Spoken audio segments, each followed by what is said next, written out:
Bam! Welcome. My name's Indy. That gentleman over there is Mr. J. Powell from Powell Group Consulting, and this is Indie Game Business. And we were just listening to some Popski.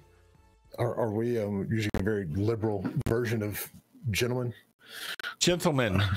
And I've got 6 shots of espresso. Good night. That doesn't sound safe. 6 shots? Oh, it's fine. Yes. Oh my God. So yeah, we were just sitting here going through, I was posting news and looking at news and putting it on Twitter, and I'm like, oh my God, it's like nothing but bad news we're going to talk about today. That makes it exciting. Oh, Bradley says, would you like me to offer Dev's spot on the Indie Army stream team? We need to flesh that out more if we're going to do that, though. Because it's just kind of a team that does nothing right now. Yeah, so Bradley, I do want to do stuff with that, and it's been like on the list. I want to do the Indie Army stream team to be strictly indie devs playing their own games that support one another the way that your team, the creators, support one another. So the short answer is yes. The long answer is I haven't had a chance to really get in and think about like all of that yet. But and I'm the owner of that team too, Bradley. So yeah. So we've got an in with the owner. Yeah, but you got an in with the owner. But I think it's I don't know that anybody else is doing that. You know, I don't know that anyone is building this stuff, and so we can support it through Indie Game Business as well, obviously, and I can do outreach to developers through the work that we do at the Powell Group and all that sort of stuff. But yes, it's been on my list for months. It just hasn't gotten done yet. So yeah. What else was there? All right, so let's talk. All right, let's just jump into this then. Okay. News. Google Stadia, however you pronounce that. Where's that link? It's in the FAQ. Okay. So they just did another. I love the way that E3 press conferences now start the week before E3. It's kind of like a Black Friday sale at this point. It's like we're going to start this like in April. All right, so yeah, Stadia. I think it's going to crash and burn. I don't see it happening. I don't see it. They continue to announce stuff that's not exciting. It's like we have a streaming system that works on any computer as long as you have internet. Well, they haven't told us how big of an internet pipe that we need. And then this week they said, oh, yeah. You can only do it this year if you spend $130 on a controller and special hardware. Now, that requirement will go away somewhere in 2020 when, we've decided that this makes sense. But for now, the only way that you can play it is, with this special hardware and our controller. And then they announced that Baldur's Gate 3 is coming to the platform. Well, it's also coming to a lot of other platforms. I mean, the folks over at Larian came out and point blank said, we're not playing in the exclusivity game. So they did announce 2 original games, but I don't think it's enough. What do you think, Indy? No. I mean, Steam. So what about Steam? Steam, you can just play. If you have a game, you can go on any computer and get Steam, download it, and download your game and play it. Yeah. All right. So here's the difference. That works sometimes. It doesn't work all the time. Worked every time I've ever done it. I know, but it depends on your hardware, though. So it'll work on my mobile phone, but it won't work on like my Chromebook. Steam Share? Yeah. It doesn't work well. Let me put it that way. You think Stadia will work well on a Chromebook? What's what? It should. That's the whole premise.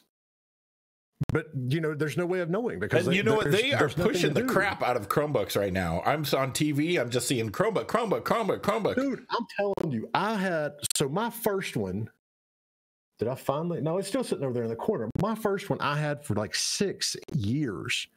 And it just finally got to the point. It's not like it got slow. It just finally got to the point where it was like, I'm not booting today. You believe Google has enough tech staff and money to ensure it won't fail? Just kind of like Google Plus, right?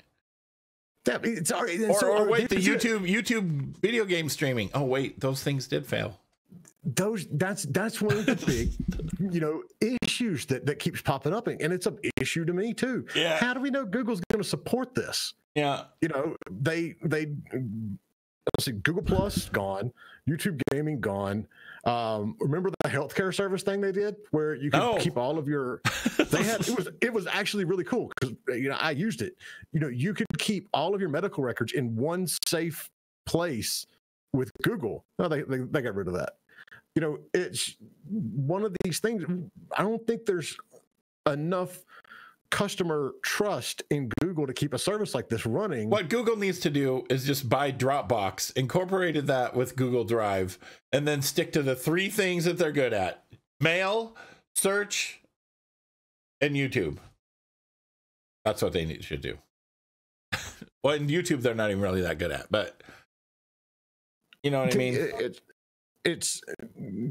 There's issues. I mean, I don't think it's going to happen. So, I mean, but and I've also talked about this. I don't believe there is a safe place for any of these streaming services, these, buffet, whether it's a streaming or our friend Heine likes to constantly correct me that Utomic isn't a streaming. It's a, because it's not subscription streaming service.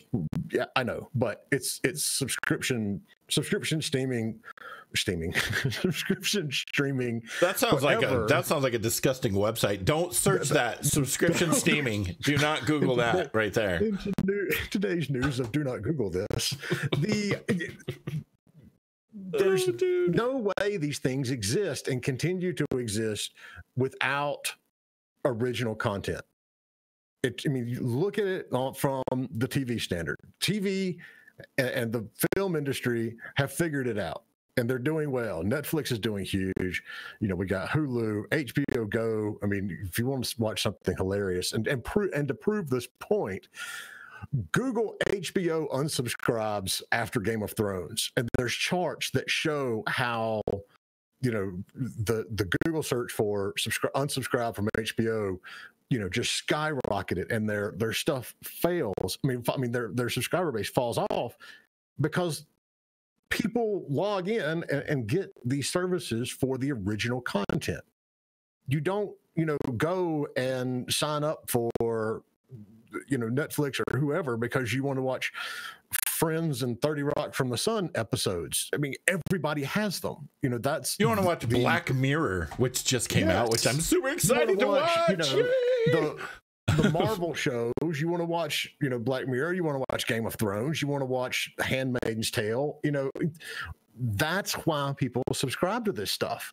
Not because you've given them some wonderful, access point to hundreds or thousands of games. I'm sorry, we already have all that. And so I don't see it's not one insurmountable hurdle that Google has to get over. I think it's a bunch of them. And I was just talking to a guy on Twitter about this, and he goes, you just laid out the mountain that they've built for themselves and now they need to climb. And it's true. The people that would be willing to jump in and spend $130 on their kit already have a console. So what are you doing? You're spending $130 for these 2 unique games. I don't even know. Are they coming out? Are they going to be out in time?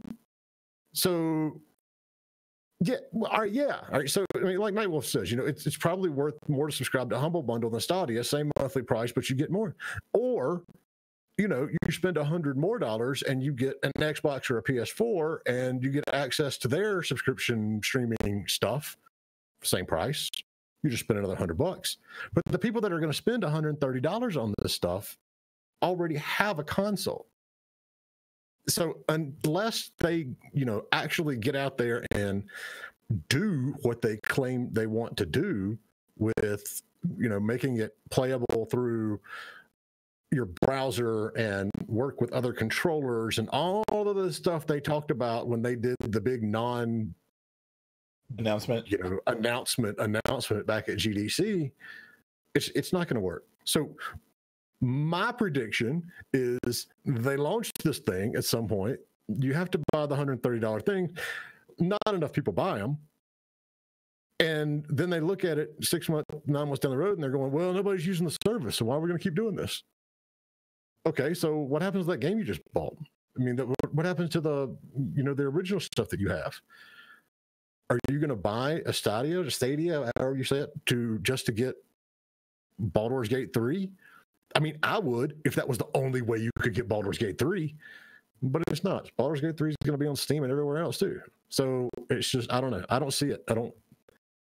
Well, then what if people go exclusives? People having a big shit fit over the exclusives on Epic, but that's the one thing that's going to do good for them. Okay, people are going and raising hell about exclusives on Epic, yet when Epic and the developers and publishers release their data, these games that are exclusives are having the biggest uptake in sales that they've had. It's people bitching about stuff, and then it's not actually real. It's just a bunch of internet bitching. It's the internet bitching for the sake of bitching. That's basically what it is. Let me look at this up real quick. Record sales on Epic Games. I think Google is not investing a lot in tech, and they're serious about Stadia. I also think competition is good. I think this will improve Xbox's xCloud, PlayStation streaming, Apple Arcade, and more. That's going to be the good benefit, is the effects of it's going to like when Mixer and Hitbox came out, how Twitch is like, oh fuck, we better start actually doing some shit to improve our platform. And yeah, those things, I mean, sure, Mixer's doing okay, but they're not like kicking ass. But Twitch really stepped up their game, and I think that's a good thing. Just like Xbox is doing the all access pass now, right? But it's for PC also, or some shit. I don't understand it, because I always thought it was like that anyways, that any game that you got on, positive splash damage. Positive splash damage, TM, for sure. That's actually a good punk band name, for a Christian punk band or something. I thought, but I completely mind blanked on Apple Arcade.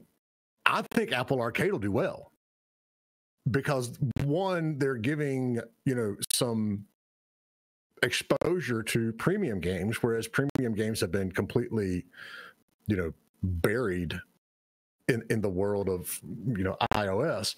But then they've actually got some good they have a catalog of good exclusives coming out. So it's not like Apple's going to get more people to buy an iPad, because I think they've already reached that point where everybody who wants an iPad has got an iPad. But I mean, seriously, their iPad sales have plateaued and been like decreasing. So you get in a situation like Nintendo a couple of years ago, whereas we're not getting anyone else to buy the hardware. So how can we make more money from the people who already own the hardware? Oh, I know, we'll do whatever the Nintendo Amiibos. Oh my God, Amiibos salvaged Nintendo during the Wii U days, the dark ages of of Nintendo. That's what they're doing. And so Apple's looking around going, okay, we've got, a bunch of people who already own an iPad. They're going to launch it in 150 countries, and they've got a list of solid original games that are going to be on there. I have confidence that Apple Arcade will do well. I don't have confidence that Google Stadia will. Stadia. How do you say that? Do you know, Andy? Stigmatism. I don't know how we're supposed to pronounce it. But anyway, I don't see it happening. I just don't. I don't think enough people are going to get in on it. I don't think they got enough good content that's original.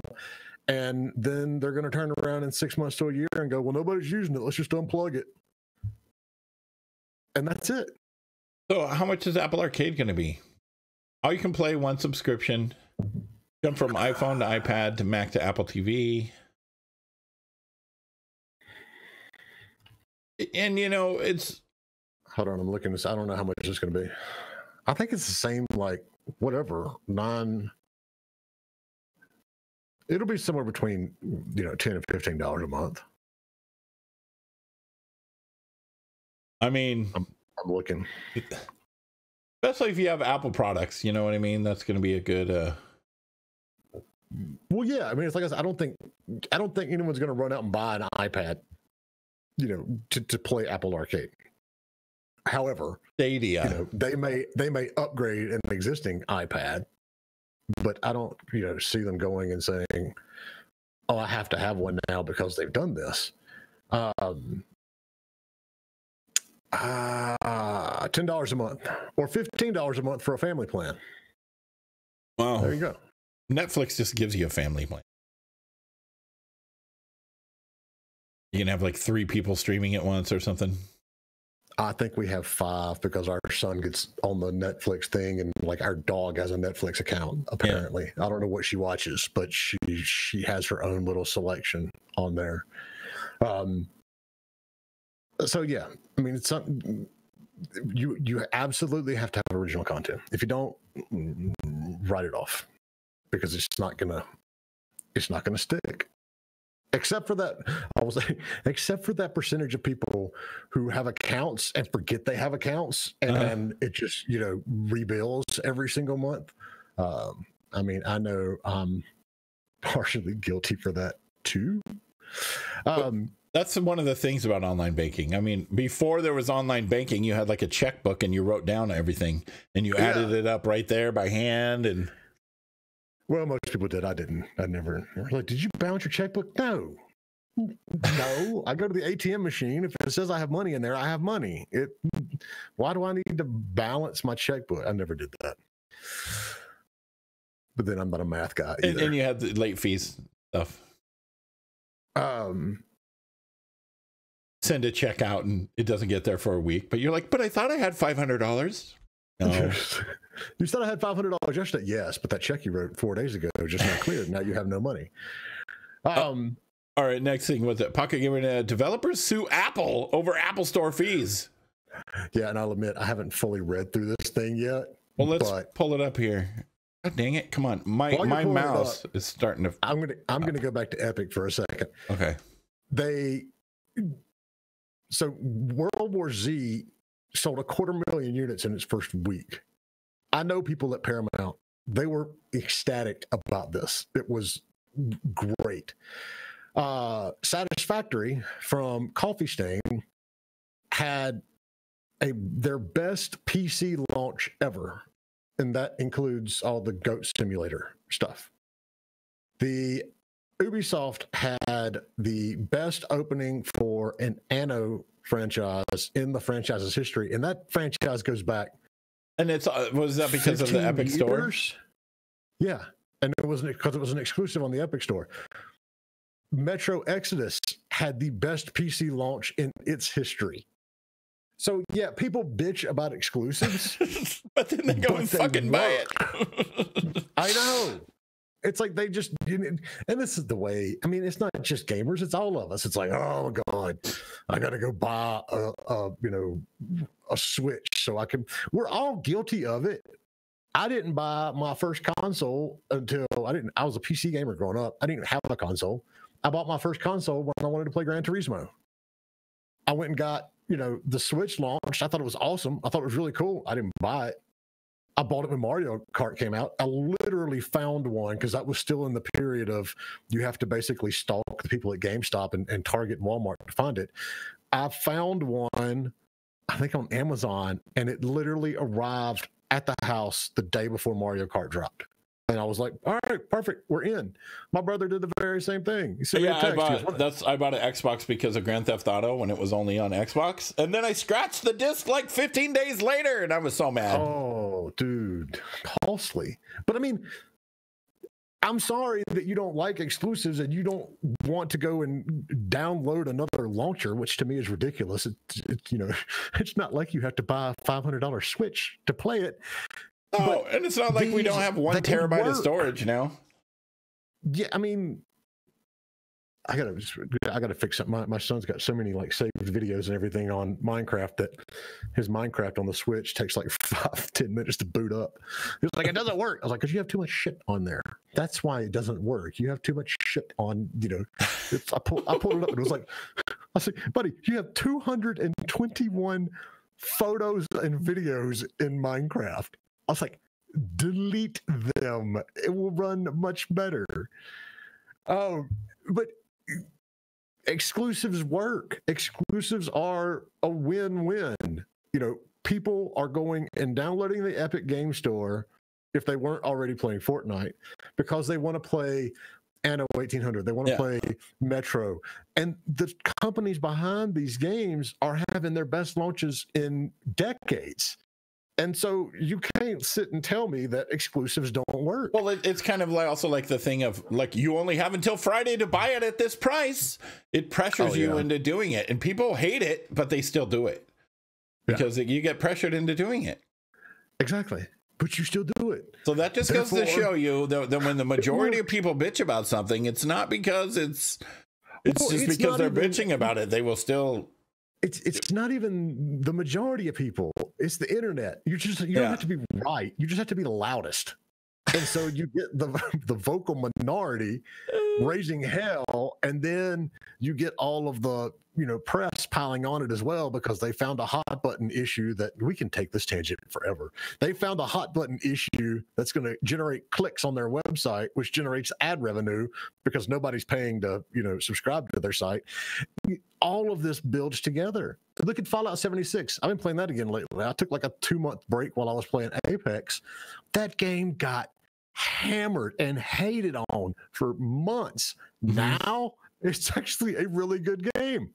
There's all kinds of stuff in there, and you see this. It's like I think games launch too early sometimes, and I don't understand what Bethesda was thinking with a 2-week beta period. It's like that doesn't work for a mobile hyper casual game. You're going to do it with an MMO, but these things work. It's exclusives are there for a reason, and if people didn't make money doing them, they wouldn't be doing them. Right. So there you go. There's my 2 cents, Google. I'll send you an invoice later. But or 2 cents. Is somebody from Google on here right now, and they've verified that they really give a shit what I think? So, as you can see, Andy, we're roughly halfway through our show. All right, so Apple's getting sued by developers. I saw this, but I have not read this yet. All right, let's have a look at it here. I haven't looked at it either. Apple's being sued by a number of iOS developers for the amount of commission and fees the firm demands for games to appear on the App Store. To access the App Store, Apple requires an annual $99 developer fee, while it also takes a 30% cut of all purchases, which the duo believe violates California's unfair competition laws. I am not surprised that California has the law that's going to get them sued over this. Hagens Berman is representing the developers, won a case against Apple in 2016 in which it claimed the company colluded with publishing companies on ebook price fixing. Okay, but that's different than what they're doing now. Right. I mean, it says in a competitive, so the guy's quote says, in a competitive landscape, this simply would not happen. This isn't the first time we've taken Apple to task over any. It is a competitive landscape. If you don't want to pay the price, don't publish on Apple. Isn't what they're doing just capitalism? Yes. Listen to this. Between Apple's 30% cut of all App Store sales, the annual fee of $99, and pricing mandates, Apple blatantly abuses its market power to the detriment of developers. Here's the catcher, who are forced to use the only platform available to them to sell their iOS app. Of course it's an iOS app. Of course where do you think it's going to fucking go? Come on. I just, you know what? 70-30 split is pretty good. Right. And $99, is that the catcher? I mean, is that the catch right there? So yeah, 70-30 is what Steam is doing, right? I mean, that's like the standard. Okay, all right, yeah, all right, it is, but I'm not going to say that's the right price. Right, but it's the standard. It was the right price when Steam and Apple both weren't so flooded that there were hundreds, if not thousands, of games coming out a week. Part of the justification for giving them 30% is you're going to help us promote the game. But that's not the case now with either one of them. Right. No, I get that, yeah. No, I don't think 70-30 is the right split unless you're getting, some marketing boost behind it. I think, very much so, developers would give up points for marketing spend, but they're not doing anything. Neither Steam nor Apple does a single thing to help these studios get their game launched. Apple blatantly abusing its marketing power, to the detriment of developers has nothing to do with the damn 30% and $99. It has to do with the fact that they don't do anything except process a payment. Right. No, that makes sense. But really, I mean, if they wanted to do 50-50, it's their freaking platform. That's the other thing. It's their platform. It's not like, games. So then choose to not fucking do it on there. They can charge. I mean, if the more something becomes successful, the more they can charge. It's fucking supply and demand. In the heyday of the PC casual boom before free-to-play happened, Big Fish Games kept 70% of your revenue. It was 70-30. It was just flipped. Jeez. Do they do that now? No, because they can't. The market won't allow it. If you take that deal to a developer right now, they're going to laugh in your face. Right. And so, I mean, is Apple abusing their? No, I don't think they are. They may be making a bad decision, but they're not abusing it. There are more Android devices than there are iOS devices anyway. So if you don't like it, don't put it on there. It's that simple. Now, I mean, granted, your other option is Google and everybody else. You still take 30%, but that's beside the point. This has no. I was excited when I saw the headline, but now that I look at it, this is not going to go anywhere. There's another case going on by 4 users claiming that Apple unlawfully monopolized the mobile market for iPhone apps. That's because it's a closed platform. This to me, and this is all over Twitter right now anyway, this to me is like people that jump on and get their videos demonetized or blocked on YouTube and start screaming free speech. It's not free speech. It's not free speech. And you know what you're getting yourself into. It's kind of like if you buy a house that is right next to the railroad tracks, and then when the trains start going by, you fucking bitch and complain. You knew where you were buying your fucking house. Right, you knew this show is already rated whatever it is, but yeah, no, I mean you knew what you were getting into, okay? But it's like, oh, it's a monopoly on. Of course, it's because it's a monopoly on iOS. If you don't like Steam's model, release your game on Itch.io, release it on Green Man, or it's proprietary. That's why, of course, it's not a monopoly within the company because it's proprietary. It's like you have to, like if you get a Ford and you want to connect to your truck, you have to use the Ford app. It's proprietary. You know what I mean? You can't use just a random app. My Dodge Ram app doesn't access the Bluetooth settings on my Ford. Right. No, it's not. I mean, I agree with you though that cuts for developers should be way more. Should be like 80%. Should be like 90%. There's enough games going on there right now. Even if it was 90%, they would still make billions of dollars. Yeah. I mean, Epic broke it down to 12%. And the $99 the $99 fee a month or a year. I mean, if that's like the tipping point of what it is, that's kind of, I mean, just like a credit card that charges you, the yearly maintenance fee or whatever it is, like the high-end credit cards do. Do I think it's worth it to do that? No, but people still do it. And the reality is a $99 fee for a moderately successful game on iOS is pennies. It's not that big a deal. It is. It's like a membership fee. You're going to look at it from a business standpoint. It's like, okay, I have to spend $99 on this. Am I making more than $99 on this game? Yes. Okay, let's do it. No, then let's pull our game. Oh, but that's the tipping point. That's the tipping. But you know what? They should have the ability to renegotiate. If you sell X amount of copies of your game, we can renegotiate. Kind of like how Twitch subscription, right? Because right now, when you sign up and you're a partner, you get a specific percentage of whatever that is. But then if you get more subs, I don't know what the number is, then you can renegotiate to get even a higher split. Do you think Supercell pays Apple $99 a year? Of course they do. No. You don't think so? I guarantee you they don't. I'll be willing to bet you somebody like Supercell doesn't even pay 30%. I have no conclusive proof of that, but I've seen that in the industry for 20 years. If you're the big, if you're the big dog and you're making them a lot of money, because then you take capitalism and you flip it on its head.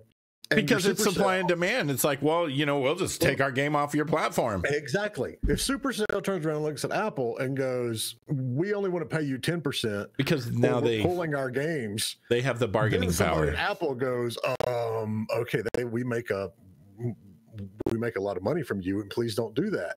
It's a lot of times it's like playing chicken. It's like, who wants to be the one to, backs down first? Because you've got, in some cases, mutually assured destruction from both of them if it does get pulled out. But the big companies that are, moving, and so hypothetically, somebody at Supercell says, we're not going to, drop us to 10%, or we're not going to, publish our next game on iOS. And then, Apple goes, okay, well, we'll drop you to 10% or maybe 7.5%, but you have to give us a X amount of time exclusive on the iPad. That's how these deals happen. That happens every single day on all of this. There are no, strictly written deals once you hit that top 1% upper crust. It's just like real life. Well, and Bradley, that's because so many developers think that they can just make a game and it will do good. They don't realize that they need to freaking save money for... We have to read what he said because there's people that don't see the screen. Oh, that's right. So Kincaid CEO says, as an influencer, when a dev comes to me and wants me to get everyone to stream their game for free, it can be insulting sometimes because they see the value in influencers but don't want to offer anything for said value. They don't set anything aside for this, and they should. And that's totally true. But like I was saying, a lot of developers, they just kind of think that they can make a game and it will succeed, and they don't realize that they need money for marketing. A dream isn't enough. Execution and planning is everything. But you know what? That's a lesson learned. But I just feel like a lot of indie game business where we crush your dreams. Yeah. A lot of developers are like that, man. They got no freaking money, or they have a little teeny bit, or whatever. Well, they don't think about it. And dev education is super important. I had this conversation with everyone.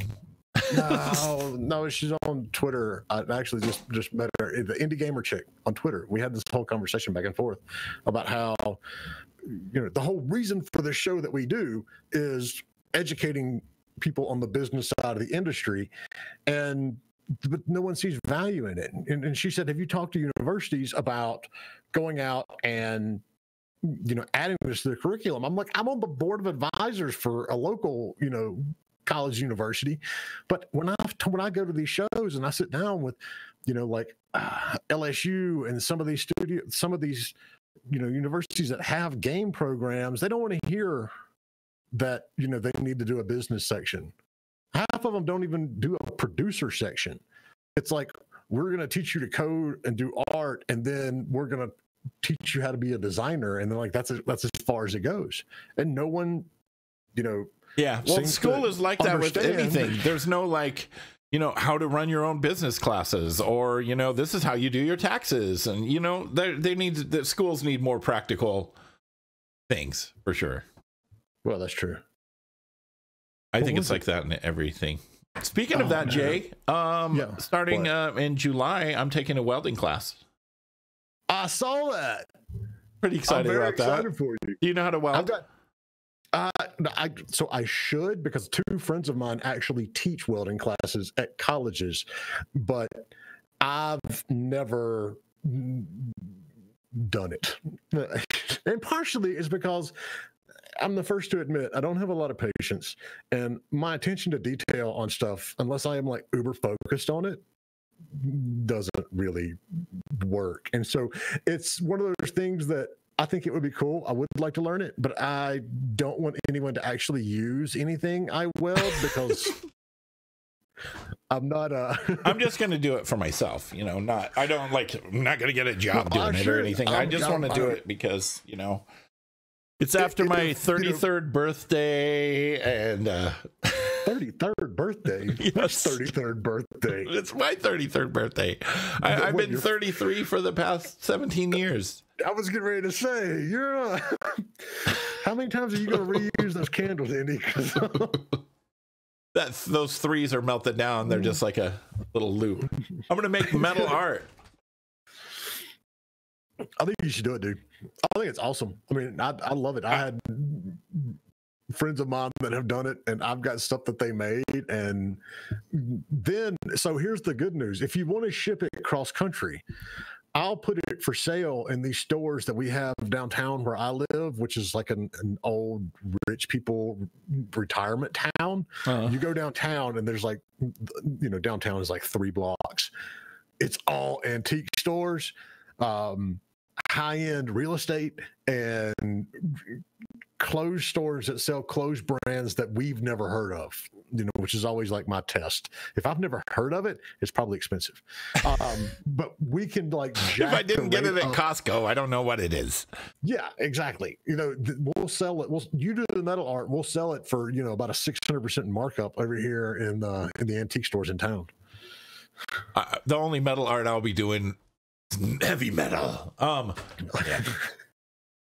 Like lead? Is that lead metal? Yeah.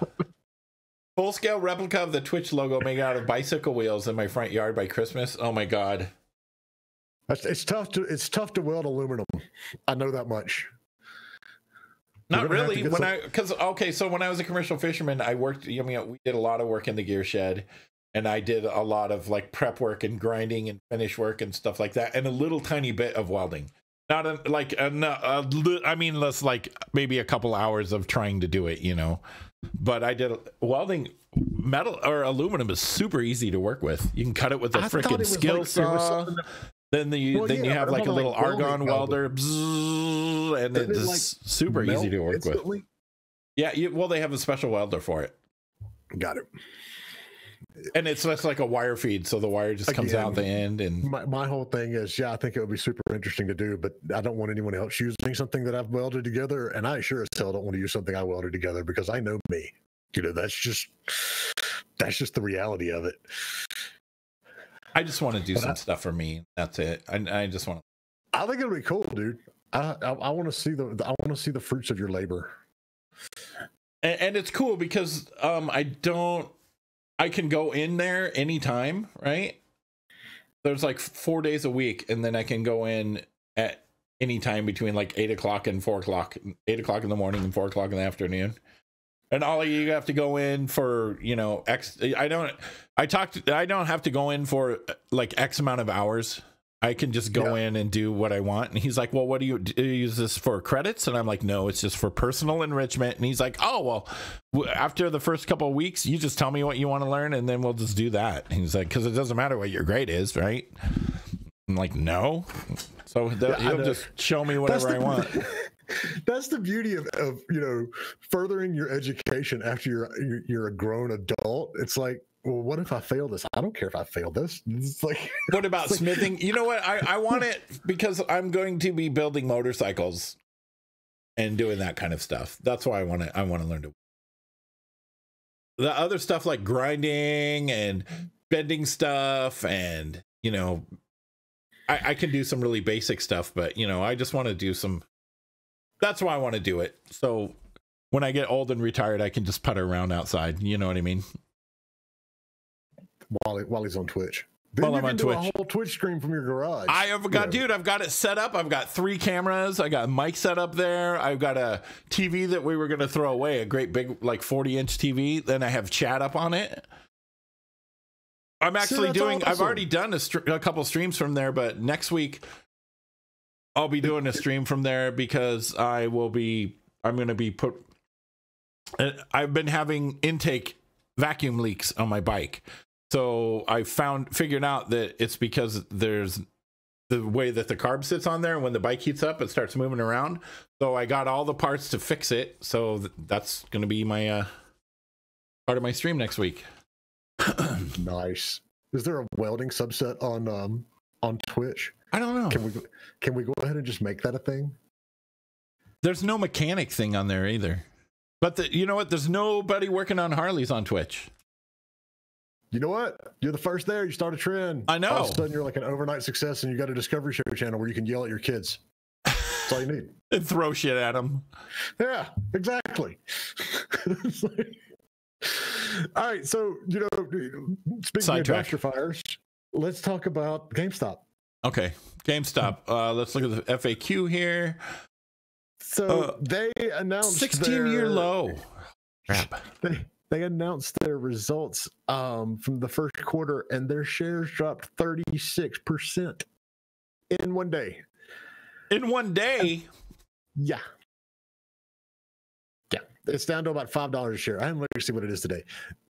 GameStop, I don't know that they'll be around for Christmas. And Christmas is the only thing that saves GameStop every single year.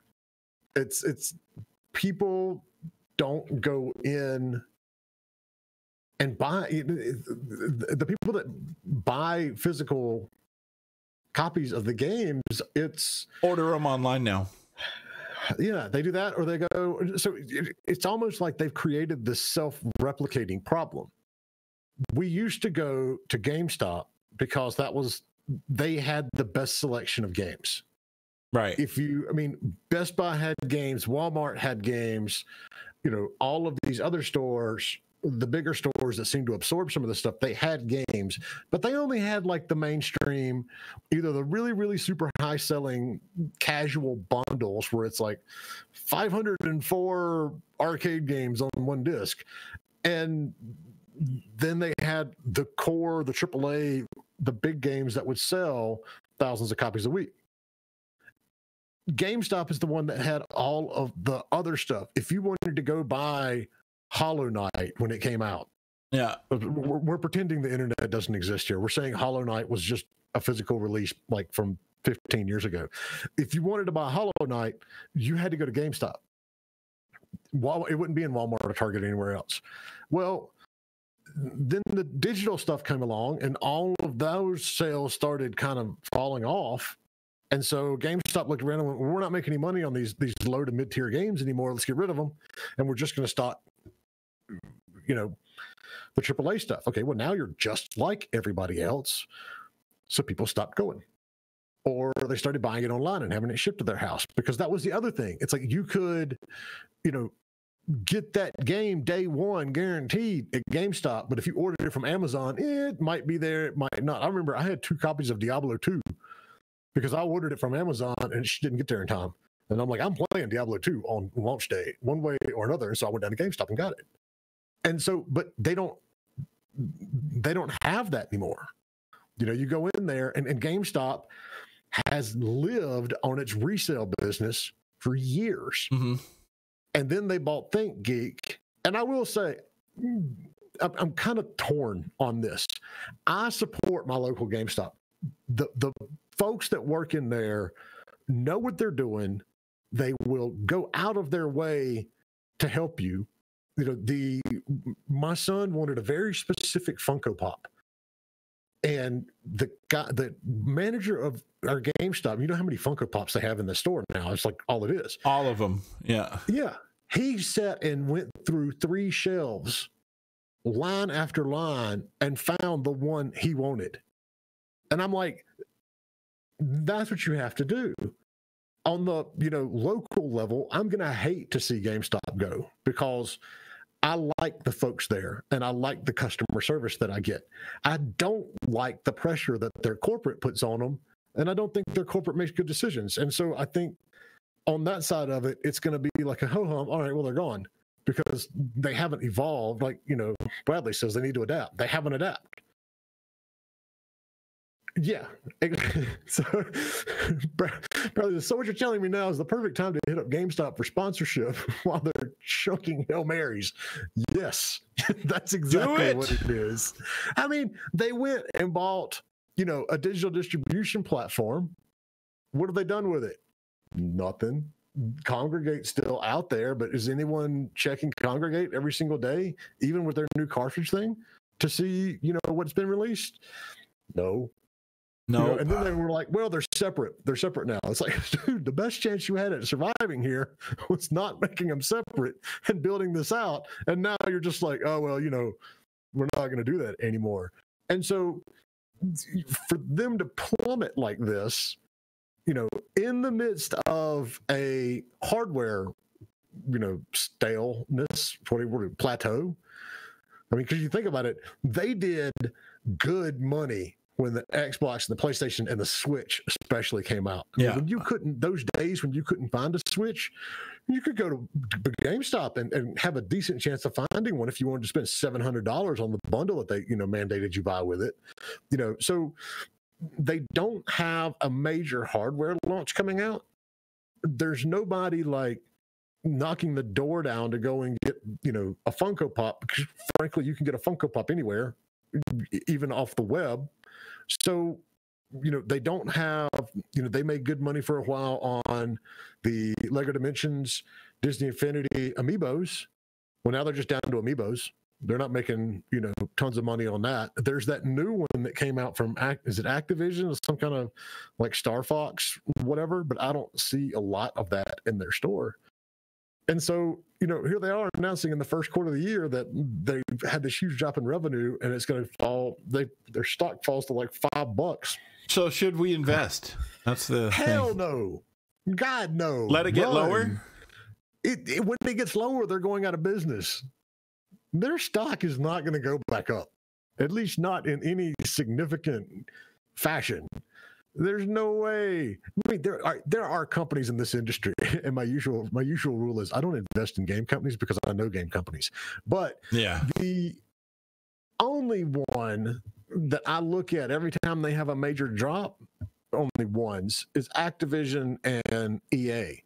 But quite frankly, EA's been making so many bad decisions in the last year.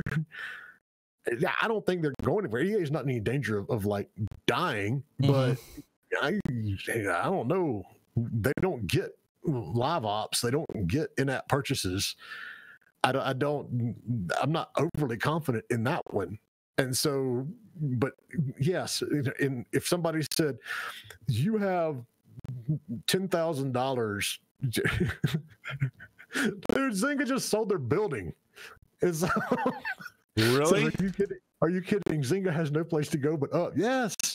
The big running joke for years has been that their office in San Francisco was worth more than the company. Then they sold the office like a couple of weeks ago. So, I mean, Zynga's not going anywhere. They're making plenty of money. They're not, but I'm not trusting in them either.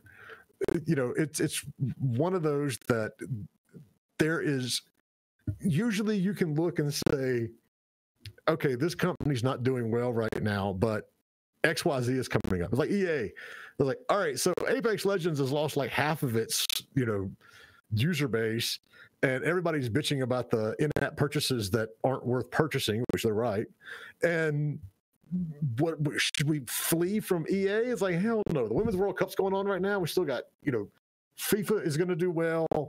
Madden is coming out in a couple of months. It's going to do well. They're fine. They may not be having a record year, but they're not going anywhere. Activision's the same way. It's like they're going to chunk out Call of Duty or Medal of Honor, or whichever one falls to which one. Medal of Honor's EA. Call of Duty, they're going to put out Call of Duty, and they're going to put out, their continuing revenue with Blizzard. They're continuing revenue with King. They've got the Overwatch League. They just admitted that Blizzard canceled another StarCraft shooter. It's like, didn't we already have that headline a couple of years ago? When they canceled the Sniper Nova shooter, they just canceled 2 games because they're working on the new Diablo and the new Overwatch. That surprised me. Jeez. Why do we need a new Overwatch? That's a live ops game. What are they going to do? Why do a 2? Why not just continue to come out with? We don't have a League of Legends 2. Why do we need a Overwatch 2? Because they basically made League of Legends 2 when they updated everything completely, all the models and all the. Okay, but that's what they've done with World of Warcraft too. And hey, Obscures, Fortnite. It says WoW Classic should hit a big number. I don't think it will. Overwatch Battle Royale. That'd be crazy. Yeah, but they could do that now. They just put that in as an arcade mode. And I think, quite honestly, there's not a connect between Blizzard launching the Overwatch toolkit to let people do really cool stuff. So one dude made it so when you use Roadhog's grapple, it actually pulls you across the map like a grapple. I think there was a real reason they did that, because they want to say, okay, what are people going to enjoy? Let's just let them out there sandbox it, and then we can look at new modes for a new one. But I don't see. Sorry, wait, hold on. Before I get too sidetracked back on Overwatch, WoW Classic, I don't think it's going to do that well. I just don't. There's a lot of people are doing the WoW Classic. I know, but how long are they going to do it? They're going to do it until they realize, oh yeah, there's a bunch of the mechanics that sucked. There's a reason these mechanics aren't in it anymore. It's one of those that I think it's going to be a nice novelty, but I don't think it's something that has legs. I don't think Obscure says, I'm remiss that I might have missed the Stadia bashing. You did miss the Stadia bashing. But don't worry about it. I'll put the screws to Indy to get this one processed pretty quick, and I'll throw it on the podcast. Yeah, we'll get this. Yeah, we already bashed Stadia, or at least I did. Did anyone else jump on the bandwagon with me? But back to the point. I don't see there's nothing on that horizon that says GameStop is going to recover from this. There's no new hardware coming out. They're going to do a new version of the Switch, but who cares? I mean, yeah, you're going to get people to sell it, but it's not going to sell units like the Switch has. It's not going to save your Christmas. And then you look at, and Christmas, that's where you've got the whole GameStop's whole year revolves around November and December. But more and more people are going and buying digital versions and download versions of this stuff. Let's face it. It's so easy to get a key and just go blip and then. Well, the people that buy, and this has been true for several years, part of the reason GameStop does so well at Christmas is because parents and grandparents come in and they buy a game because they need something physical to give to the kids. Parents and grandparents aren't as sold on here's this box for you to unwrap and there's a gift card in it or there's a digital code in it. Where I am of the mentality of I would rather you give me a gift card or a game code all day long, other than something else to put in my house that I don't know what I'm going to do with. But it's easy to store digital inventory, isn't it? It is. And so when the digital side of when the physical side of all this starts coming, and if Microsoft shows up next week and drops a release date for their Xbox that has no disk drive, sorry, that's it. GameStop's fucked. There's no other. If you can't sell something to somebody, buy it back for pennies, and sell it again to somebody else for $5 less than the new version, they have no business. And with nothing coming out that is going to drive that, I won't be shocked if GameStop's not even here at Christmas. Obscure's Daily Dungeon says they still have a stack of Intellivision games and consoles that's going to take up space forever. And I have 2,000 Steam games that takes up no space forever too. But I mean, if you're a collector, that's one thing. Maybe GameStop should get into. I mean, they already have like the used section. Maybe they should have like a collector section or something. But then, well, that's what they. But that's what they did with how mainstream is that? Geek. You know, they bought Think Geek, and so half of their store now is collectible Stuff and just like weird toys and items. Yeah, it's not games. You know, the games are in like on the walls. Maybe like half the walls. Yeah, and all the crap in the middle is just a bunch of things. Yeah, and figures and it's you know not loot boxes. What if GameStop just sold gift cards with Steam game codes on them? They do. That's the thing, and they still don't. So Nightwolf says, do you think GameStop will die out before the PS5 comes out, possibly next year or 2021? So the PS5 is not coming out next year. It may come out in 2021, but no, I would say. I give GameStop a 50% chance of being around in 2020. I give it a 0 chance of being around in 2021. I don't think it'll be there. I don't know. I hate it for, like I said, I hate it for our local guys because I love them. And, you know, they get crapped on. You know, we live in a college town and their corporate doesn't count college kids as residents when they start figuring up, you know, who's going to get this many Switch games and who's going to get this many, you know, hardware pieces. They don't let our local store count the college students as resident, even though we all know who's doing 60-70% of the business in that store. It's the college kids coming down. I know every time I go in there to pick up something on launch day that I've ordered, I'm surrounded by college kids and they're looking at me like, what are you buying your son? And I'm like, I'm not buying him shit. I'm not here for me. I'm getting this game. This is for me.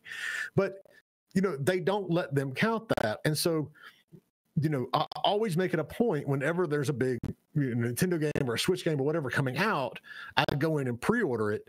Because otherwise, these guys aren't going to get, you know, enough copies of it. And that sucks, you know. Then, like I said, they're wonderful.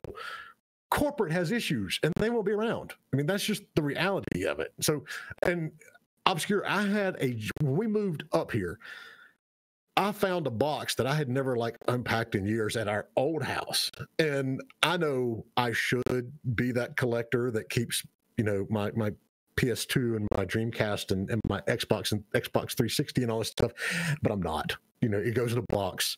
It sits in the garage somewhere. I had a box of N64 stuff, Dreamcast stuff, I think PS2, maybe PS3 stuff, and original Xbox stuff. I didn't take it to GameStop. I took it to, we have a local version, and I took it to them and they like, look, we give you straight 50% of what we're going to sell it for. And after, you know, the girl went through and tested everything and made everything, I walked out of there with $300 in store credit. I think we had lived here 3 years before I ever actually paid money for something in that store because they gave me that good of a deal on all this other stuff. If I had taken it to GameStop, they wouldn't even have taken half of it. They would have been like, no, I'm sorry, we don't want your Dreamcast. But yeah, so bottom line, the GameStop will not be here when the PS5 comes out. That's the prediction. Dream. You heard it here first, ladies and gentlemen. I don't think that's like a really unique position. Oh, okay, so what about this right here? What do you think of the new $1,000 Apple monitor stand? It's not even a monitor. It's a stand. It's a stand for their $5,000 monitor. There's a $5,000 monitor. Yep, and the stand, you have to buy the stand separately, and it's $1,000. Oh my God! No, I don't, because I don't have $6,000 to spend on a monitor. And I think I know the one you're talking about. It's like a massive monitor. It would take up like my whole desk. I don't think it's that big. It's not the big curved one. I don't know, but here, it's a must. Here, I'll just post in here. Apple monitor stand. Sorry, Apple's controversial $1,000 computer screen stand isn't a ripoff. It's a missed opportunity. This article says that instead of saying that it's a $5,000 monitor with a $1,000 stand, they should have just said, we have a $6,000 monitor, but if you get it without the stand, it's only $5,000. What does the stand do? It holds the monitor. That's all it does. It does nothing else. It just holds the monitor. Oh my God. Apple's new $5,000 Pro Display XDR. I mean, it's a monitor for people that do like video editing and that kind of stuff, you know. Apparently it's super, super good.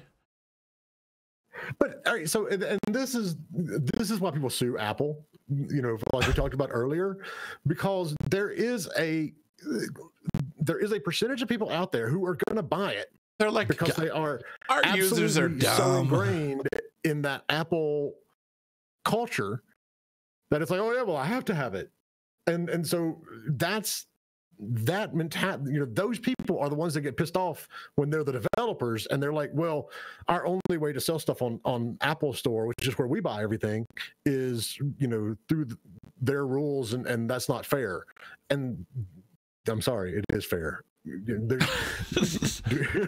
I mean, it's their platform. Yeah, exactly. Apple is not, you know, government owned, you know, therefore you don't really, if you don't like it, you don't have to use it. They're not, you know, yes, you're right. They do have a monopoly on the iOS platform because it's their fucking platform. That's just like, that's it. But this is just absolutely, it's crazy, and people will still buy it. How is it directed towards commercial use? Because it's for people that are video editors and that kind of stuff. That doesn't mean you need $1,000 stand.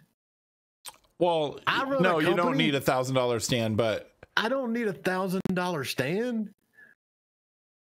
But if you're doing like high quality video editing for a company, you know, you want to, of course, have like the best monitors you can possibly get. Disney would probably buy it.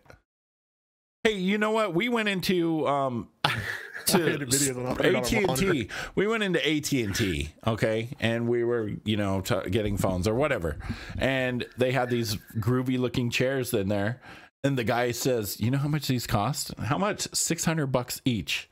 And they're just like these little stools that, you know, cup your butt, and they had like 10 of them in there. So they spent $6,000 on stools in the AT&T store.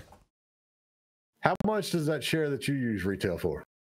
This one, I think it's like $300 or something. That's a lot cheaper than I thought it would be. Yeah, Respawn chairs are not that much. They're not like DX racers. It's crazy, but people will buy it because it's like, oh my God, it's Apple. We have to have it. It's Apple. I'm not of the Apple. I don't even think mine is that much. Let's see, Series Shop. Mine is an RS gaming chair, RSP 400.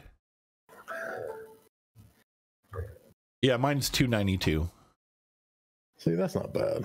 No, Respawn is super affordable. They also have some badass new desks. I need to get one of those chairs because this. What you need is the desk. Oh, you have a big ass desk, don't you? I have an awesome desk, a natural wood desk. I mean, it's fantastic. It's the desk I've wanted for a decade, and I have it now. And it's beautiful, and it's mine. So I don't need a desk. I just, you know, I need a better chair.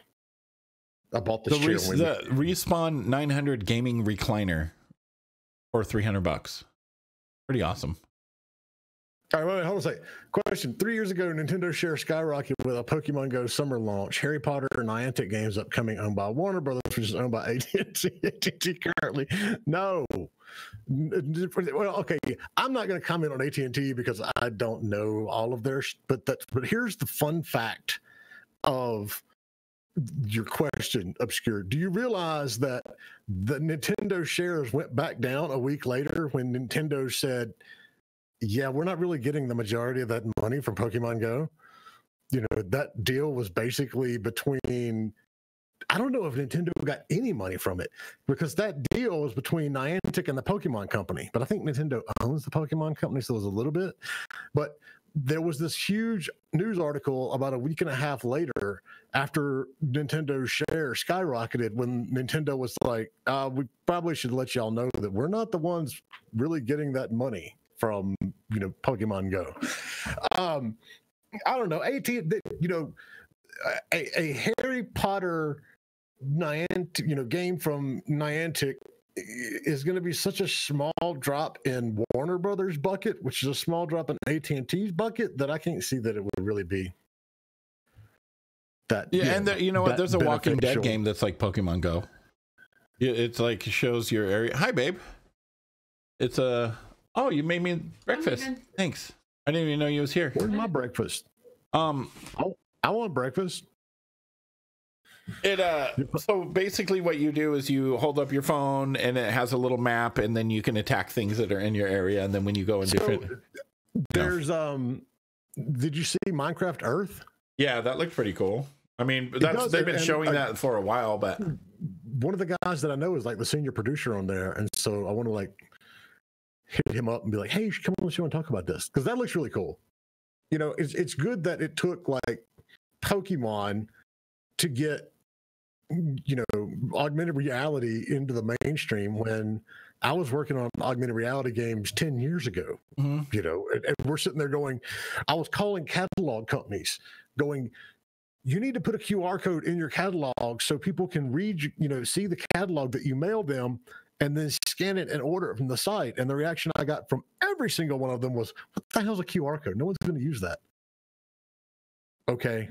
That's, truthfully, they never did take off like they should have, but now everybody's like got a QR code on everything. I don't know who scans them, except for the Pokemon card racket that I have going. Have I told you this? So all my son's 7. They all play Pokemon. None of them actually play. Let me rephrase that.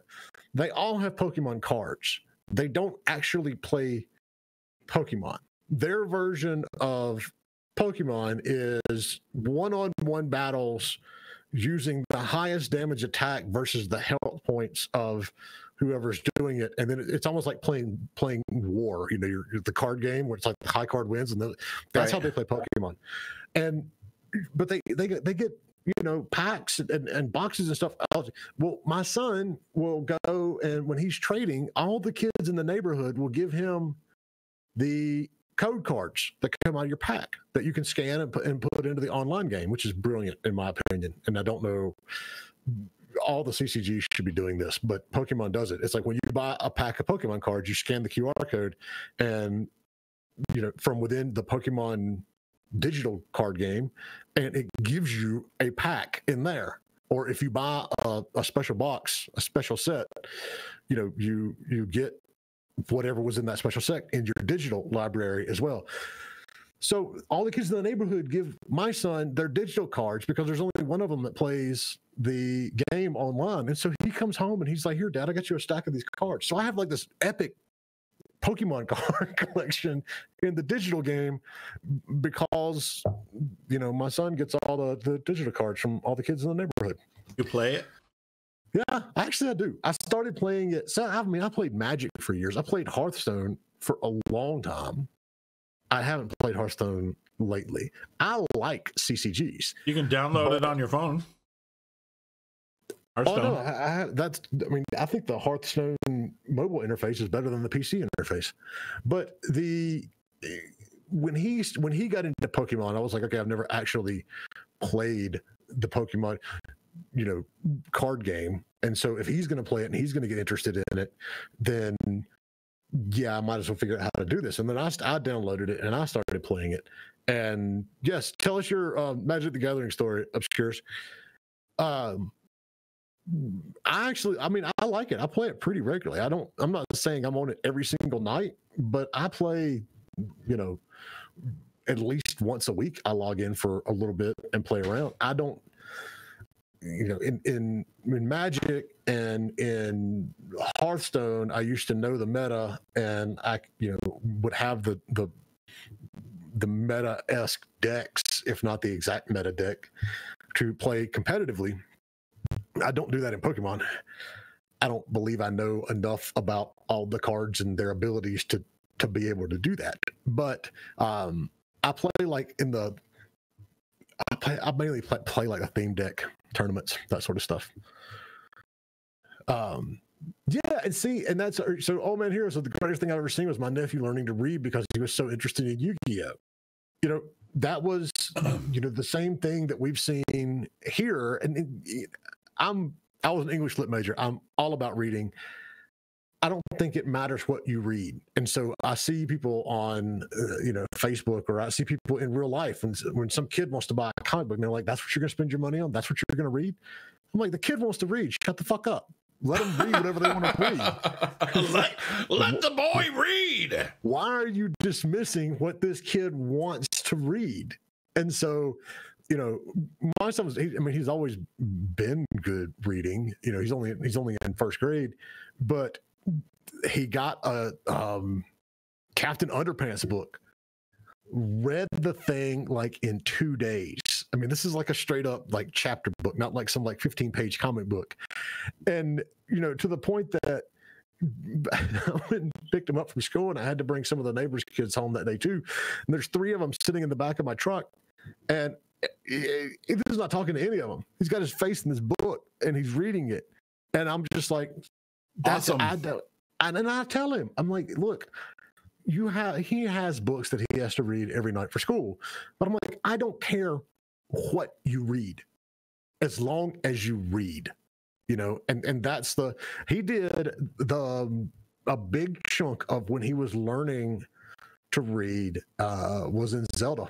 And we would sit there and play Zelda, and the story would pop up, and he'd be like, what's it say? I was like, I'm not gonna tell you. You have to read it. And he would read it. And so I'm a big fan. I don't think it matters what you let the kids read, as long as you let them read. And if you're that person that demeans what some kid wants to read, I will straight slap you in the back of the head. I mean, it's just like no excuse for that.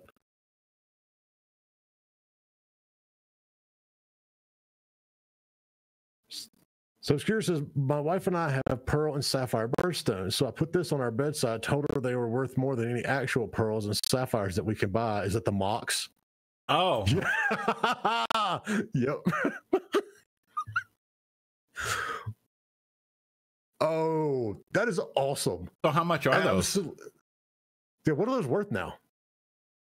So you have add 1 white mana to your mana pool. Tapping this artifact can be played as an interrupt.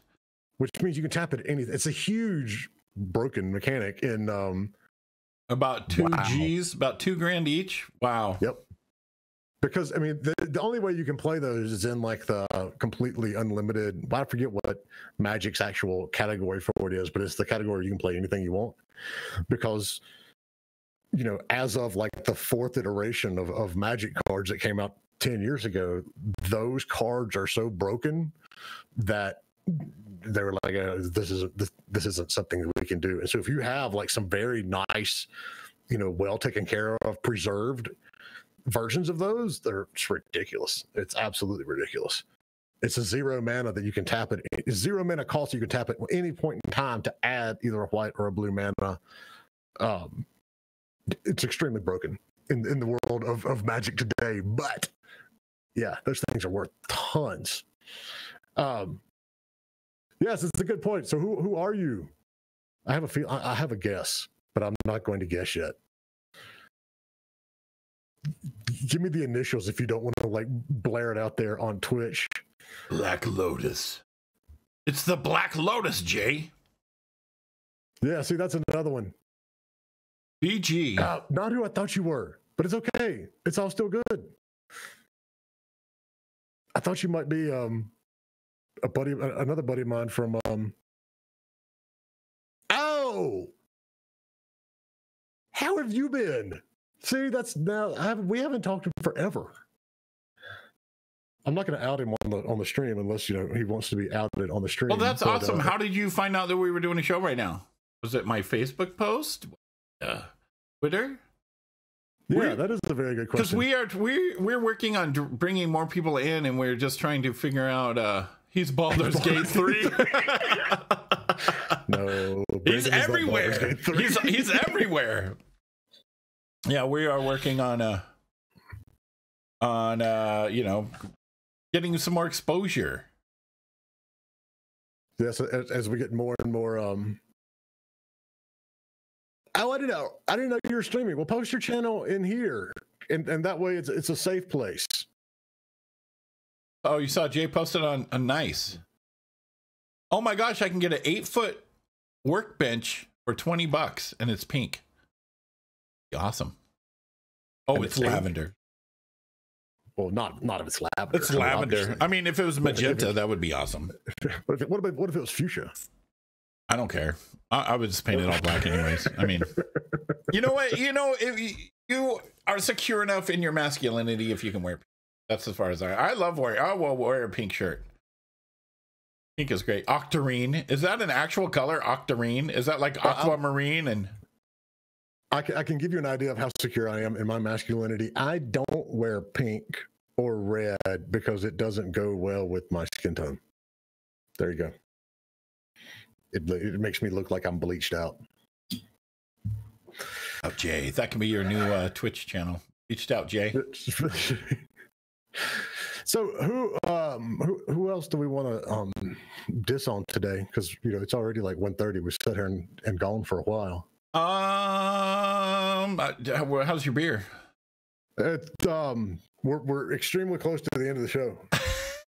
It's kind of like a God dang it! What the hell are those called? An hourglass. Well, I don't know if you can see. I don't know. I'm gonna have to. What does that say? Is that our sponsor? Cocaine powder? No. It's a Princess Bride set of pint glasses, and so it's a picture of the Dread Pirates toboggan, and it says contents may contain iocane powder. Jay, can't you have more emotes? Do I have more what? Can't we have more emotes for the channel? Look at the dashboard and see. I have no idea. Because I know they upped some. Let's see, indie game business dashboard. Yeah, I don't have access to the partner thing. Is that where it is? You have to talk me through where I need to go. I believe.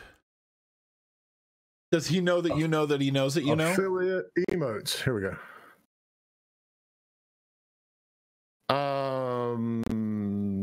No, I don't think we can. We got to get more subs. Everybody sub so we can have a beer emote. A beer hourglass emote. That's what we need. We need 10 more subscribers to unlock one emote slot. Well, you know what? It needs to be. Oh, God. Yeah. Okay. Yes. I raged. This drove me nuts yesterday. So I saw that and I tweeted. So you know about esports teams paying 11-year-olds to smurf in tournaments. So this whole thing comes out, in the midst of the phase contract, whatever thing that we talked about a couple of weeks ago, where these esport teams are signing these ridiculous contracts with streamers and professional players, and then it comes out that one of the kids that is on, he just actually got his was it his Twitch stream or his YouTube stream that got shut down because it came out that he's 11. And so you have FaZe in particular, and I'm sure they're not the only ones doing this. This is like college teams paying basketball players. Don't tell me that, Kentucky is the only one doing it, because I know damn well they all are. But they signed an 11-year-old and told him to lie about his age so he wouldn't, so he could play in these tournaments and so he could have his Twitch stream. That's just not okay. And I think it was Twitch that when they found out, they were like, dude, you can't have an 11-year-old streaming. And so kid had so here's the update on it. 12-year-old streamer, it's High Sky from FaZe. So Twitch kicked him off. He had like 500,000 followers or something on Twitch. And so now he's over on YouTube. But on one hand, kudos to this kid. You know, I mean, Yeah. he's having success. He's playing professionally in these things, and he's 12. That's awesome. I mean, I am all for that. You know, if your parents, if you get parents' permission, if you're doing well in school, you know, because, but to me, it's just like any other sport. You know, it's like, you know, I told a story about how we had a friend of ours who, you know, took her kid like all up and down the East Coast to baseball camps, and we're sitting there going, we just can't see how this is going to pan out. Now the kid's a starting pitcher in the major leagues, and you know, so yeah, it does every now and then work out, but you know, the fact that these teams are going out and pressuring, you know, these kids and parents to sign contracts. One, who's reviewing those contracts? Do these parents have, you know, the wherewithal or know they need to get these things checked? But then to tell them to lie about their age so they can do this. Yeah, that's bullshit. messed up. That's like predatory criminal shit. And that is most likely happening far more than I want to know. So does the article say that FaZe told them to do that, or? Yes. Oh my God. I would think like if they should get some kind of. I was just looking at it on my phone. A company that does that should get some kind of penalties for stuff. FaZe is not having good luck with things right now, anyways. Because didn't that guy just sue him or something? Or was that a different esports team? No. That's the same one that's being sued, and you know that's the one. They're the ones that all this shit's going to come out about because you know they're the wrong button. They're the ones that are caught in the spotlight right now. Yeah, but this is happening everywhere. I mean, this is not something that's new, and this is why you know we were ranting the other week about you know streamers and professional players that are signing these contracts that are ridiculous because they don't know any better. Yeah. You know, you've got we're in like the Wild West of esports right now. Everybody's doing everything that, you know, they can to get whatever. So, he was introduced to the clan in March 2019 as the youngest member of the group. At the time, they claimed he was 13. The announcement met with some confusion in 2018 because the Fortnite community had known High Sky as a 10-year-old prodigy. And so, you know, FaZe just like basically told him to lie so you know he wouldn't get so bad. High Sky's partnered Twitch channel, which had previously accrued 2.5 million views and provided revenue for him, has been terminated because Twitch says the live streaming platform is not available to persons under the age of 13. Womp, womp, womp. Well, but, you know, then he jumps over to YouTube and, you know, and he always says, you know, he said, you know, that his mom is in there with him, and that's fine. And they should be, because the people on the internet are assholes. And that's just the reality of it. It's well, like, Izzy comes on with me when I'm streaming, you know, but I mean. Well, I know, but we're assholes. And so, you know, we're the assholes that you know. It's different when it's assholes that you don't know. But it's, I let my son play Fortnite, but I don't let him play with people who aren't like real life friends. And even them, some of them are questionable, you know, but it's just disgusting that we have these esports teams going out and pressuring kids to sign contracts and then lie about it so they can get money. Yeah, that's messed up. Like Izzy plays Roblox, but she can't really read, and also I have the voice chat turned off. You know what I mean? So she just runs around. She does. I don't even think she knows that there's voice chat. I'm pretty sure Mon does, but that's just because he watches. The little man can do what he wants. That's fine. But FaZe telling him to lie so they could siphon off his Twitch network. Yikes. Yes, that's the thing. And I don't have a problem with professional esports players at 11. I don't. And anyone that wants to argue that, let's just go ahead and get into the traveling AAU teams that, you know, we see kids in soccer and basketball and baseball. Or karate and all that kind of stuff. You know what I mean? Cheerleading. Good God. My sympathies to those of you who have daughters who are into cheerleading and dance teams, because that shit's expensive. But, you know, that's fine. But when you, as a professional organization, are lying and telling these kids a lie, telling their parents a lie, so you can make some money, you're shit. That's just all there is to it. Yeah, that's definitely not good, man. Little League World Series, exactly. Yeah, but here's the difference, though.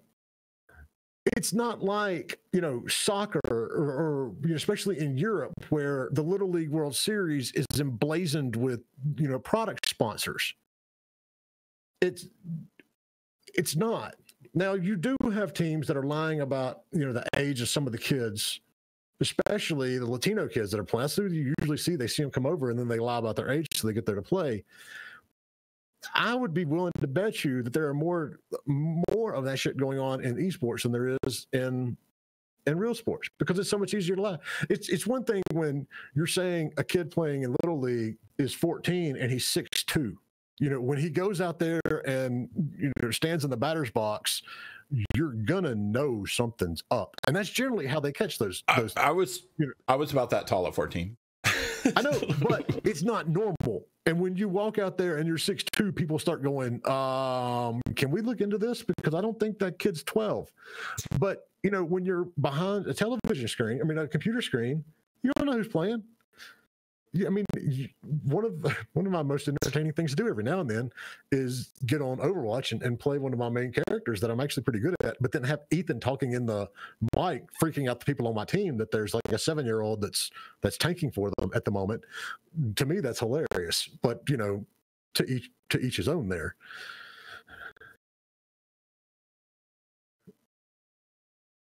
All right, so Trigger says, them kicking the kid off Twitch is a good deal. He lied. Simple. He lied and violated Twitch TOS. Yes, you're right.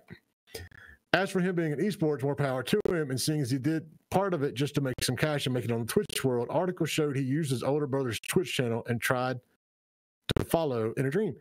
Like I said, I got no problem, with him, playing professionally. And if I didn't know that was the rule on Twitch, but if that's the rule on Twitch, then don't be on Twitch. Go to YouTube. Go to Mixer. I don't know what the rules are on Mixer, but my issue is, with this particular esports team, and now like the second crooked, stinky shit that we've caught them doing. So, the bigger question becomes how prevalent is this? Yeah, for sure. In fact, you're going to go have a kid right now. If you could just poop out a kid this quick. That's not how it works. Just FYI. You can't just poop out a kid I'm guessing you had that class in school, but that's not. It takes a while. So Mixer rules are the same as Twitch, but they enforce it really thoroughly. Well, we know that's not the case on YouTube because you have kids like. There's a bunch of kids on YouTube. Oh, what is his name? Oh, there's a bunch of kid streamers that do product reviews and that kind of stuff. You got kids on there that are 6, 7 years old that are opening up boxes of toys and making millions of dollars from it. So we know you can do that on, YouTube. Find the first one on the street and say, hey, you want to make some kids? Yeah, you'll probably go to jail. You're right there, Div. But, find the right place. Now, the question is this kid going to be able to build up that? Oh no, let's go check. So build up the hype from that whole thing, take that negative and turn it into a positive. Well, that was the kid that it's the internet. How much negative is there a negative? Is there is negative press a thing? Okay. Holy crap. The kid started his YouTube page yesterday. 892,000 subscribers. There we go. Case in point, there is no such thing as bad press. There's this page. Well, there is, but not when you're trying to bump a YouTube page. It's like, wow, it exploded on. So yeah, I don't know why he's still affiliated with FaZe. He should probably get rid of that, but that is crazy. Oh, all right. I need to go then and get. Yeah, I got a meeting in 15 minutes. and rethink my life choices because I can't start a YouTube page that has 900,000 people subscribing to it, within 48 hours. Yes. No. All right, listen. Remember that. And on Wednesday, let's just do an esports show Wednesday. Oh, so his question was, Brenda's got a good question. It's okay, so they have a collegiate esports league. Is there room for high school? Of course there is. Lower? Yes. So, all right, listen, we're going to do that on Wednesday. I don't know. Do we have a guest on Wednesday? I don't know. It's Friday, and, I've already gone through a pint. Let's see. Wednesday, we do not have a guest signed up yet. I think we have one for Friday. All right, Wednesday, we're talking esports. Okay, that'll be good. Yay. All right, that's everybody. I'll crack the whip. Andy, can you get this processed, edited? Yeah, I'll get these. I'll get these going here. I'll throw it up on the podcast. Oh, so yeah. All right, so closing thoughts here. The tickets are open. Early bird tickets are for sale on our Indie Game Business event coming up. Just go to the website indiegame.business. Indiegame.business. We do have the podcast up. It's available on 9 different platforms. Yeah, but you can just go to anchor.fm/indiegamebusiness. And from there, you can either listen to it on Anchor, if that's your choice, or it's on Breaker, Overcast Radio, Public Stitcher, Apple, Google, Pocket, and Spotify. I just feel special that I have a Spotify Make sure channel. And like and subscribe. Thank you all. We got a follower, Obscura's Daily Dungeon. Thank you very much. Thank you for the follow. All right. Thank you guys so much. That's it for us this week. We'll get this processed. We'll get it up and running here. Hey, share us with your friends so we can have more of these conversations. Yeah. That's it. Bye, everyone.